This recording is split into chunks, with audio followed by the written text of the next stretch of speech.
اعوذ باللہ من الشیطان الرجیم بسم اللہ الرحمن الرحیم ومن لم يستطع منكم طولا ان ينكح المحصنات المؤمنات فمما ملكت ايمانكم من فتياتكم المؤمنات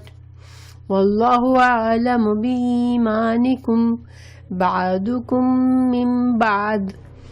فانكحوهن بإذن أهلهن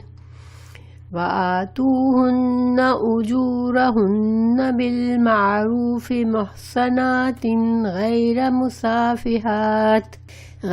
مسافحات ولا متخذات أخدان فإذا أحصن فإن أتين بفاحشة فعليهن نصف ما على المحصنات من العذاب ذلك لمن خشي العنة منكم وأن تصبروا خير لكم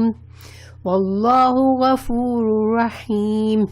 اور تم میں سے جس کسی کو آزاد مسلمان عورتوں سے نکاح کرنے کی پوری وسعت و طاقت نہ ہو تو وہ مسلمان لونڈیوں سے جن کے تم مالک ہو اپنا نکاح کر لے۔ اللہ تمہارے اعمال کو بخوبی جاننے والا ہے۔ تم سب آپس میں ایک ہی ہو اس لیے ان کے مالکوں کی اجازت سے ان سے نکاح کر لو اور قاعدہ کے مطابق ان کے مہر ان کو دو۔ وہ پاک دامن ہو، نہ کہ علانیہ بدکاری کرنے والیاں ہوں، نہ خفیہ اشنائی کرنے والیاں۔ پس جب یہ لونڈیاں نکاح میں آ جائیں پھر اگر وہ بے حیائی کا کام کریں تو انہیں آدھی سزا ہے اس سزا سے جو آزاد عورتوں کی ہے۔ کنیزوں سے نکاح کا یہ حکم تم میں سے ان لوگوں کے لیے ہے جنہیں گناہ اور تکلیف کا اندیشہ ہو، اور تمہارا ضبط کرنا بہت بہتر ہے، اور اللہ تعالیٰ بڑا بخشنے والا اور بڑی رحمت والا ہے۔ اللہ تعالیٰ نے ایک اور اصلاح کا پہلو اس آیت میں بتایا ہے جس میں ہو سکتا ہے کہ جو انسان اتنا غریب ہے، جو مرد اتنا غریب ہے کہ اس کے پاس استطاعت نہیں ہے نکاح کرنے کی، کسی اچھے خاندان کی مسلمان پاک دامن عورت سے نکاح کرنے کی اس میں وسعت نہیں ہے، فائنانشلی وہ اتنا اسٹرانگ نہیں ہے کہ ایسی عورت کا مہر بھی ادا کرے اور پھر اس کے نان نفقہ بھی جو کہ مرد کے ذمے ہوتا ہے اسلام میں وہ بھی ادا کرے۔ تو اب ایسا مرد کی بھی خواہشات ہیں، ظاہر ہے اب وہ خواہشات نفس سے مجبور ہو کر کہیں گناہ کی طرف نہ چلا جائے، کئی ناجائز طریقے سے اپنی جنسی خواہشات نہ پوری کرے۔ تو اللہ تعالیٰ نے آج کے اس آیت میں ایسے مرد کے لیے کچھ رخصت بتائی ہے۔ ومن اور جو لم نہیں یستطع استطاعت رکھتا منکم تم میں سے یعنی کہ مسلمانوں میں سے جو مرد استطاعت نہیں رکھتے یعنی فائنانشل استطاعت نہیں رکھتے، طولاً قدرت، طول جو ہوتی ہے وسعت، مال دولت کے لیے بھی استعمال ہوتی ہے۔ تو اگر جو لوگ قدرت نہیں رکھتے، جو وسعت نہیں رکھتے مال و دولت کی، ان یہ کہ ینکحا کہ وہ نکاح کرے، المحسنات محسن عورتوں سے، آزاد عورت یعنی کہ غلام کے مقابلے میں محسن ہوتی ہے آزاد عورت۔ آزاد ہے تو محسن اس لیے ہوتی ہے کہ کسی کی غلامی سے نہیں ہوتی ہے، وہ کسی انسان کی غلامی میں نہیں ہوتی ہے بلکہ اپنی ایک حیثیت کے لحاظ سے وہ محسن ہوتی ہے، محفوظ ہوتی ہے، کہ اس کو غلام عورت محفوظ نہیں ہوتی ہے کیونکہ اس کے ساتھ اس کا مالک کو حق حاصل ہوتا ہے کہ وہ اس کے ساتھ کوئی بھی تعلق رکھے۔ یہاں پر المحسنات سے ہم یہ مطلب بھی لیں گے کہ خاندانی عورت اور آزاد عورت، ٹھیک ہے۔ اگر تم میں سے کوئی شخص فائنانشلی اتنا کمزور ہے کہ وہ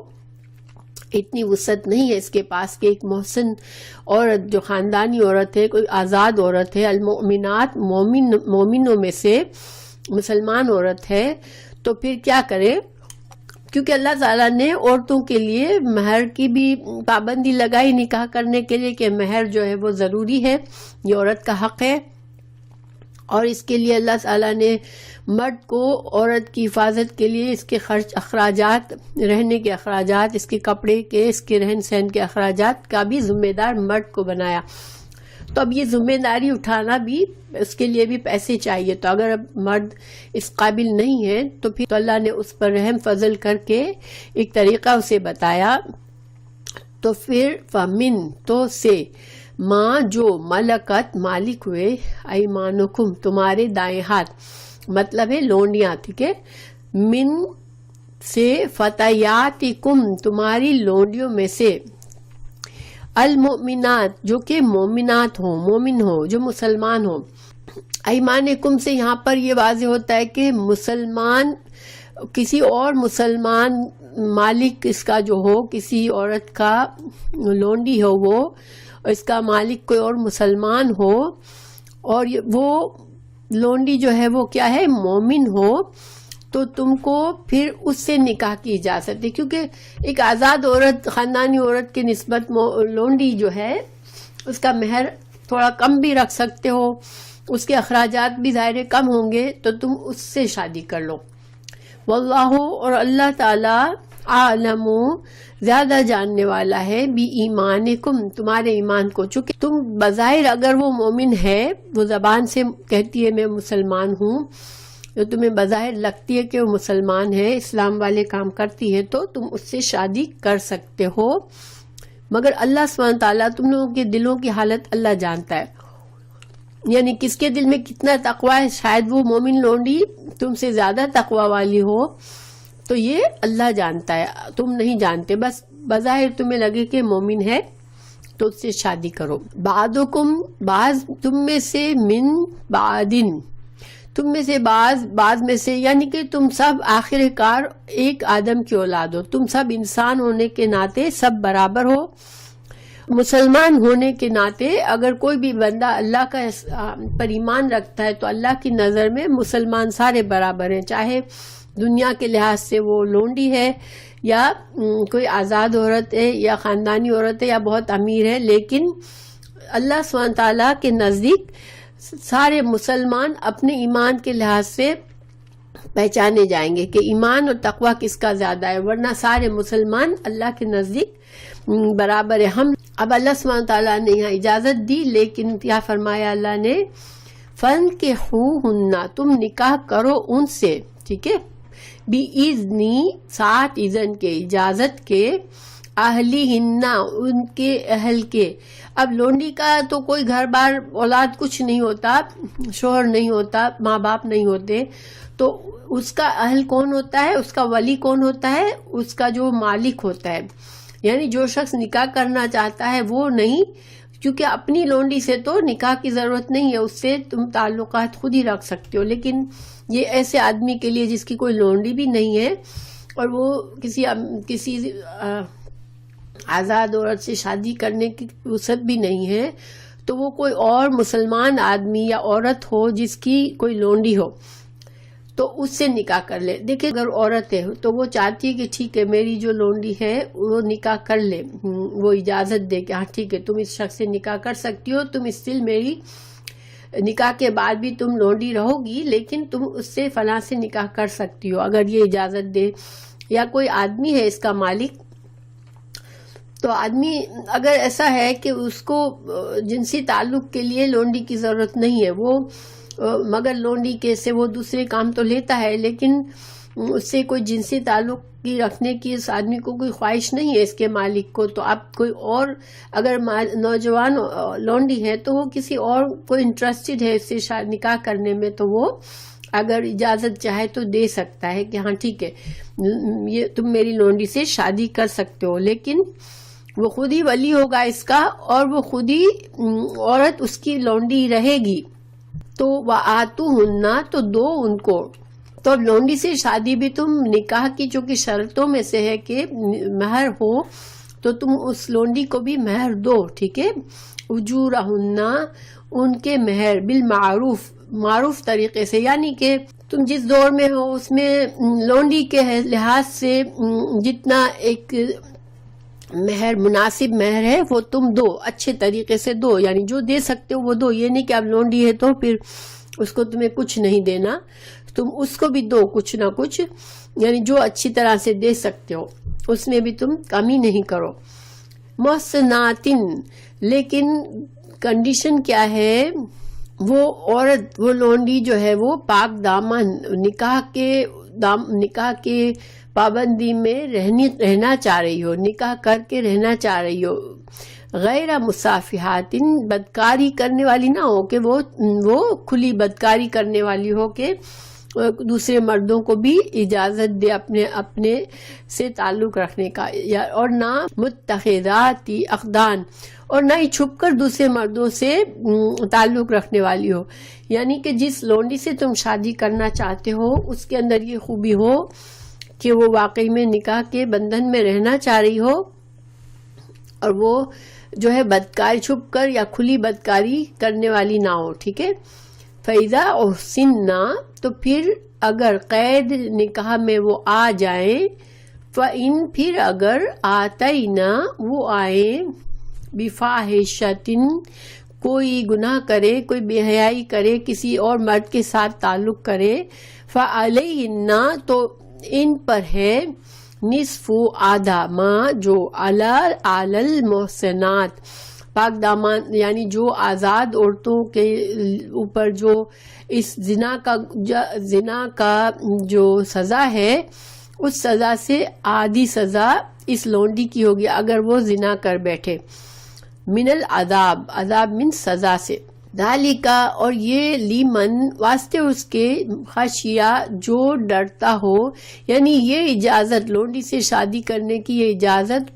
صرف اس کے لیے ہے جس کو خود افورڈ نہیں کر سکتا بیوی نکاح کرنا کسی آزاد عورت سے، لیکن اس کی خواہشات نفس بہت اسٹرانگ ہے، اس کو ڈر ہے کہ میں گناہ میں پڑ جاؤں گا، خشیہ، وہ ڈرتا ہے، العنتی، گناہ میں پڑ جانے کا، بدکاری زنا کر لینے کی، اس سے ڈرتا ہے کہ میں اگر شادی نہیں کروں گا تو شاید میں کہیں زنا کرنا بیٹھوں تم میں سے، یعنی کہ یہ ایکسٹریم حالات میں جب انسان کو بہت ڈر ہو کہ میں اگر نہیں شادی کروں گا تو میں پھر زنا میں پڑ جاؤں گا، تو وہ شادی کرے، ورنہ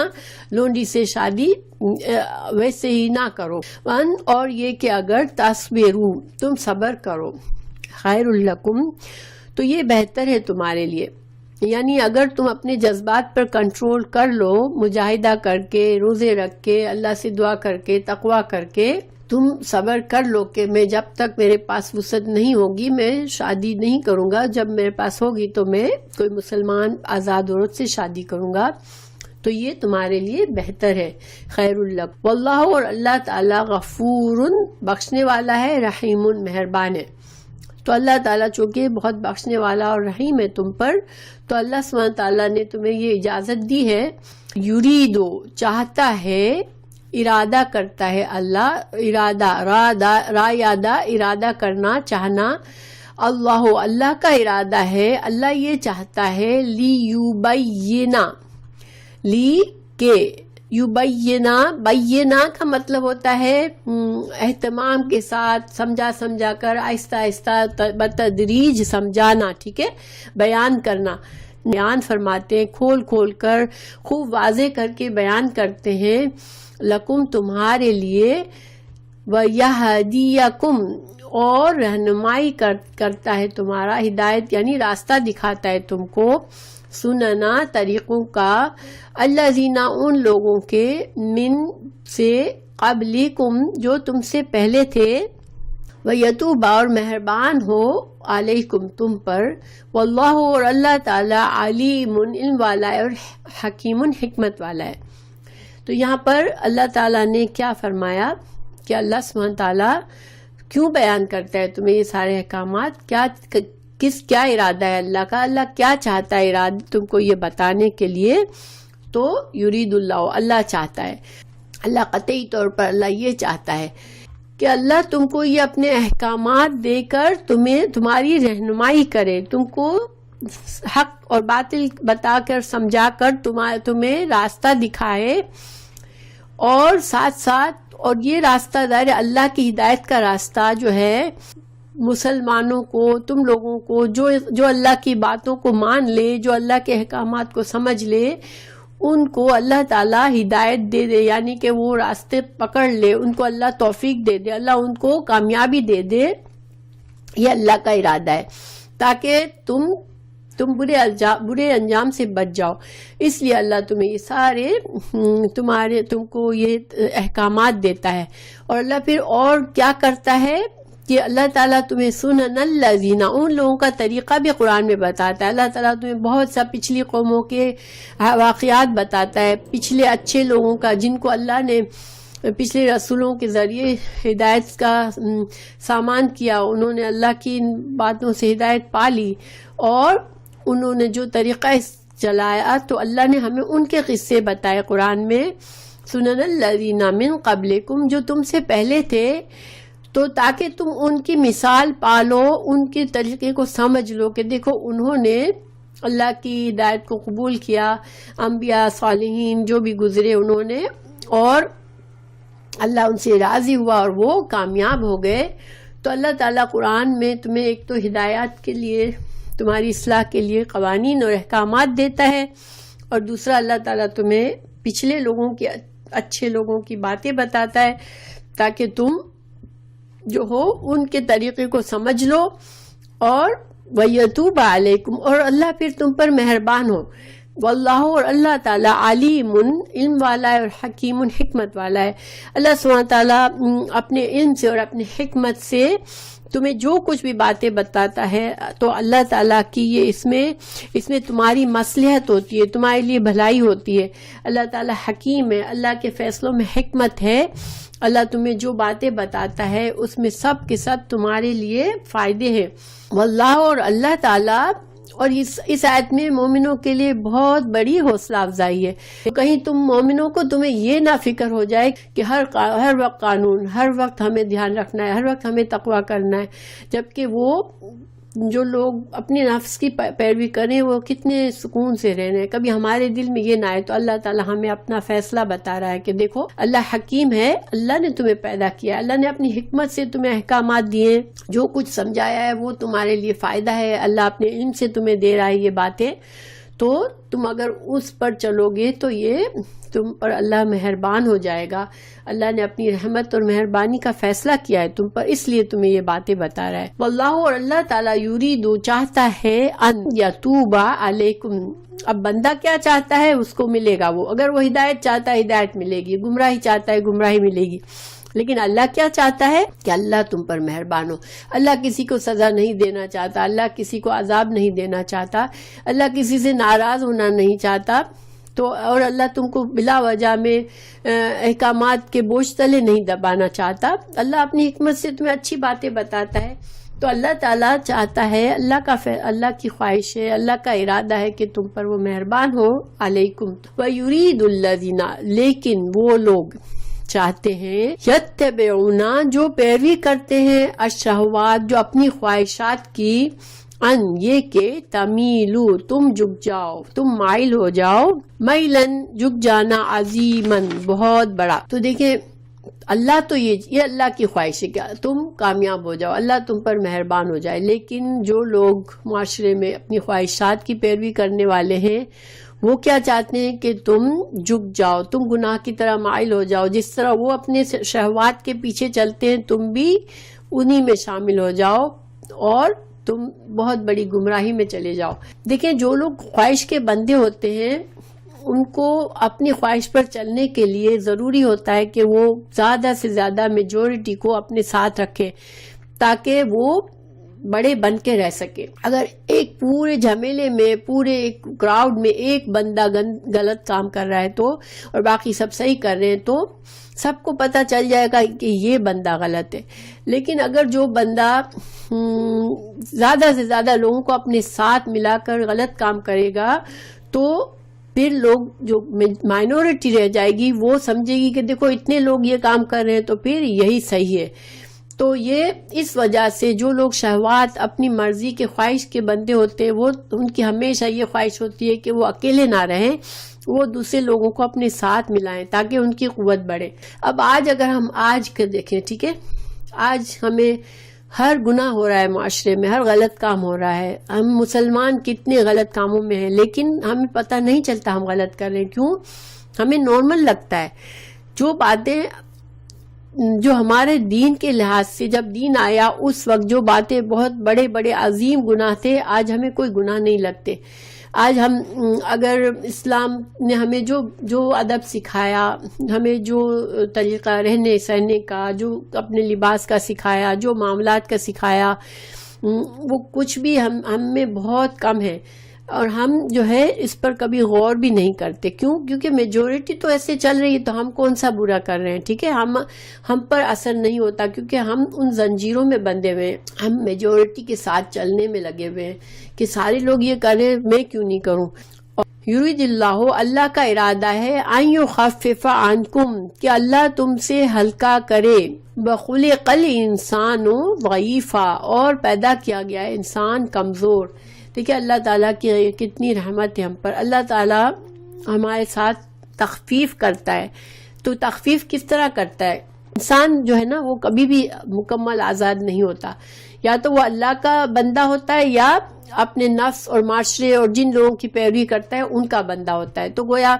ہم اپنے رسم و رواج کے بندے ہیں، ہم اپنے طور طریقوں کے بندے ہیں، ہم اپنے ماحول کے بندے ہیں کہ ہم ان سے ہٹ کر کچھ نہیں کر سکتے، اور یہ زنجیریں ہم پر، اللہ کے احکامات پر اگر ہم فالو کریں گے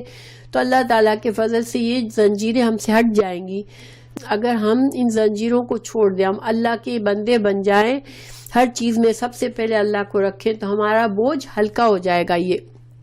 تو اللہ تعالیٰ یہ چاہتا ہے کہ تم پر سے بوجھ ہلکا کرے۔ اس ہلکا کرنے کا دوسرا معنی یہ ہے کہ اللہ جب تم کو احکامات دیتا ہے تو پھر تمہاری وسعت کے لحاظ سے دیتا ہے۔ لا یکلف اللہ نفسا الا وسعها، اللہ نے ہر حکم میں تخفیف رکھی ہے، پر نماز میں بھی اللہ نے تخفیف رکھی ہے۔ تم سفر میں ہو تو قصر کر لو، تم کھڑے ہو کے نہیں پڑھ سکتے تو بیٹھ کے پڑھ لو، تم بیٹھ کے نہیں پڑھ سکتے تو لیٹ کے پڑھ لو۔ اگر حج کے لیے بھی اللہ نے تخفیف رکھی ہے، اگر تمہارے پاس مال اور صحت نہیں ہے تو تم پر حج واجب نہیں ہے۔ زکوٰۃ، صدقہ، روزہ، ہر چیز میں اللہ نے تخفیف رکھی ہے۔ اللہ سبحانہ تعالیٰ ہم پر بوجھ نہیں ڈالتا، اللہ ہم سے تخفیف کرتا ہے۔ لا یکلف اللہ نفسا الا وسعها، اللہ ہم کو جج بھی اللہ ہماری وسعت کے لحاظ سے کرتا ہے۔ لونڈی دیکھو، لونڈی کی تربیت صحیح نہیں ہے، اگر اس سے غلطی ہو گئی تو اس کو آدھا عذاب دو، اس کو پورا عذاب نہیں دو، کیونکہ اللہ کسی کی وسعت کے لحاظ سے ہی اسے معاملہ کرتا ہے۔ تو اللہ سبحانہ تعالیٰ ہمیں بھی جو نعمت دی ہے دنیا میں، ہمیں اسی کا جواب دینا ہے۔ اس سے بڑھ کر کسی کو اللہ نے اگر مالی کمزوری دی ہے تو اس کو یہ سزا نہیں دی جائے گی کہ تم نے سخاوت سے کام کیوں نہیں لیا، کیونکہ اللہ سبحانہ تعالیٰ نے ہمیں پیدا کیا ہے، وہ جانتا ہے کہ ہم کمزور ہیں۔ خلق الانسان ضعیفا، اللہ کو انسان کی کمزوری معلوم ہے، تو اسی وجہ سے اللہ تعالیٰ ہمارے ساتھ کبھی سختی کا معاملہ نہیں کرتا۔ اللہ کے ہر حکم، جتنا بھی دین ہمیں دیا ہے وہ آسان دین دیا ہے۔ تو ہمیں آنیسٹی کے ساتھ اپنی اللہ کے احکامات پر عمل کرنے کے لیے دعا بھی کرنی چاہیے اور کوشش بھی کرنی چاہیے، کیونکہ کچھ بھی مشکل نہیں ہے۔ ہم یہ نہیں کہہ سکتے میرے لیے بہت مشکل ہوتی ہے اس طرح سے چلنا اور اپنے جو بھی میری لائف اسٹائل ہے اس کو چھوڑنا، نہیں، میرے لیے کوئی مشکل نہیں ہے، چونکہ اللہ کے احکامات مشکل نہیں ہے۔ صرف مجھے شیطان کو دور کر کے مجھے اللہ کی طرف آنا ہے، انشاءاللہ تو اللہ تعالیٰ آسانی کر دیں گے۔